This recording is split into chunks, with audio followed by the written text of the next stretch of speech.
peeps, and welcome to the first Surrey Supernatural podcast. My name is Graham, and I run the Surrey Supernatural Investigations Facebook group. This is the story of the Conjuring house, or the Perron family haunting. Back in the winter of 1970, the Perron family decided that a move into the country was for them. Roger and Caroline Perron moved into a large 10-bedroom farmhouse along with her 5 daughters, Andrea, Nancy, Christine, Cindy and April.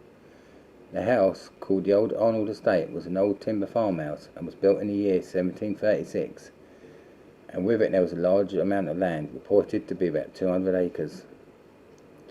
Not long after the family had moved into the house, some strange things started to happen. The girls would say that they saw a young boy walking around inside the house, and that the toys would often move around of their own accord by some unseen source. Caroline even began to notice strange happenings. The broom would suddenly move around by itself. Caroline also said she heard the sound of broom bristles sweeping along the kitchen floor. If she left the room, often she would come back to find a small pile of dirt neatly swept into a pile on the kitchen floor. Soon another spirit made itself known to the Perron girls. An old man with a crooked smile would appear in a corner of their rooms and would just stand there smiling as the girls played. The girls began to refer to this spirit as Manny. Roger and Caroline would have been hard-pressed to believe the stories that their girls told them, but they tended to believe them as they themselves experienced the spirits firsthand. Soon there were some other strange happenings within the house. Beds sometimes would float in the air a few inches off the floor. Furniture would slide around the floors with a mind of its own. The doors in the house would open and slam shut with no one there. Pictures would fall from the wall when they had been for ages, and there was a smell of rotten flesh. Roger and Caroline looked into the house and were surprised at the house's dark history. Before the Perron family moved into this house, there had been 8 generations, and many of them had met their end in rather macabre ways. Back in the 18th century, Mrs. John Arnold, a 93-year-old woman who was the head of the family, hung herself in a barn close to the house. She was just one of the many suicides that were to happen on the grounds of his house. 11-year-old Prudence Arnold was brutally raped and murdered by a farmhand who worked on the property. A relative, Johnny, also decided to take his own life and hung himself from the rafters in the attic. Over the years there have been reports of 2 drownings in a creek that ran through the land, and the strange deaths of 4 men who froze on the land several years earlier. Despite all this dark history surrounding the house, the Perron family felt comfortable, as all the spirits they encountered had been kind to them and never caused them any harm. This was until one day when the darker spirits in the house began to make themselves known. When the girls were asleep late at night, an unknown force would yank at the girls' legs, and one spirit took a liking to 8-year-old Cindy, whispering in her ear over and over again that there were dead soldiers buried within the walls. There was one spirit that the family refused to talk about in detail.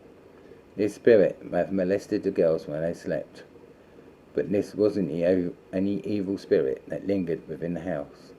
A spirit by the name of Bathsheba was the plague of the house. According to the legend in the area, Bathsheba Thayer married a Justin Sherman back in the mid-1800s and moved on to the Old Arnold Estate. Bathsheba was investigated for murder when an infant's body was found with a sharp implement impaled into its skull. Bathsheba was never charged for this incident, as there was no concrete evidence that she had killed a child. Rumours began to spread around the town that this infant was a sacrifice to Satan, and that Bathsheba was a practicing Satanist who had summoned Satan to grant her the gift of beauty. Bathsheba carried on living in the house, being an outcast from the rest of the local community. Bathsheba died in 1885 at the age of 73 from a strange case of paralysis, and it's said that in death her body turned to stone. What can be gathered from public records, Bathsheba and her husband did indeed live in the house. Bathsheba and her husband both lived on the estate when they died. Bathsheba was buried in Harrisville Cemetery in Rhode Island in America. After the release of the Conjuring movie in 2013, Bathsheba's grave has been a victim of vandalism, and now a large crack is present in her headstone. For the Perron family's family, but Sheba's spirit was trouble. They were convinced the spirit was haunting the place, intent on torturing anyone who stepped foot on the property. She would often appear to members of the family. Her face was grey and her head was bent to one side as if her neck was broken. It would seem that a favourite member of the family was Carolyn. At first the attacks were small. Carolyn would feel tiny pinches on her skin, feel as she had been slapped by an unseen hand, or objects were thrown at her from nowhere. Things were to get worse when Carolyn was lying on the couch. She felt a sharp pain in her leg. She looked down and felt a puncture wound in her leg, which was starting to bleed. The wound looked as if it had been made by a sewing needle. When all these attacks didn't work and her family didn't leave the house, Bathsheba decided to possess Caroline. Unable to take any more, Roger decided to call upon the services of famous paranormal investigators Ed and Lorraine Warren. Ed and Lorraine Warren had already built up a reputation for work on all their cases, including the Amityville house haunting.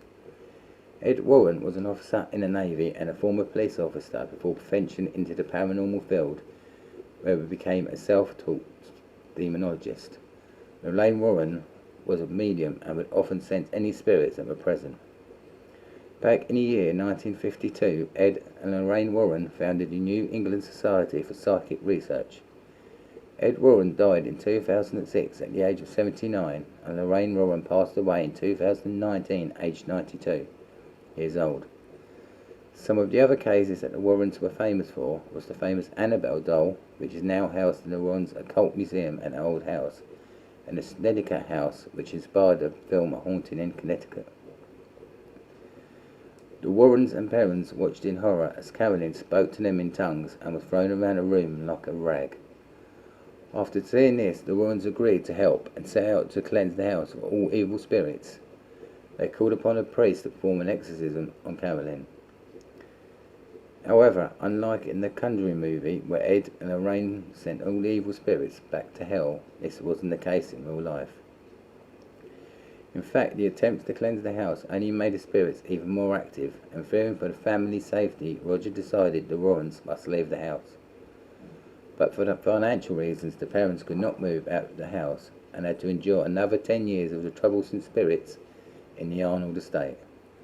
Finally, in 1980, the parents were able to move, and all their years of terror ended. After the parents had moved out, another family moved into the house, and to this day they report strange noises, disembodied voices, doors slamming, and footsteps walking around the house. At the time of this recording, it is reported that Zach Bagans and the Ghost Adventures TV show will be performing a Halloween special at the house. Thank you for listening, and if you're listening via YouTube, don't forget to like, share, comment and subscribe. Bye peeps.